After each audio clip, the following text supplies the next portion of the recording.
Салом алейкум, ҳамватанони азиз.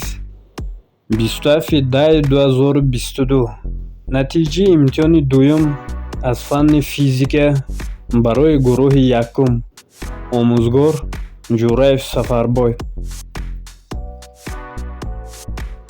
дар ин имтиҳон 19 нафар хонандагон иштирок намуданд, ки аз онҳо як нафари онҳо балли ҳадди аққалро ба даст наовард.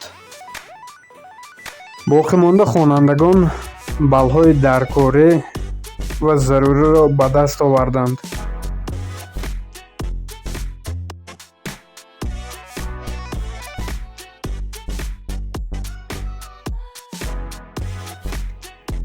сегонии беҳтарини имтиҳони дуюм ин Умару Ҷамҳор, Ҷабборов Шеразамат, Қирғизов Афзалшоҳ ва Исроилов Султонбек мебошанд, ки ҷойҳои якум, дуюм ва сеюмро ишғол намуданд.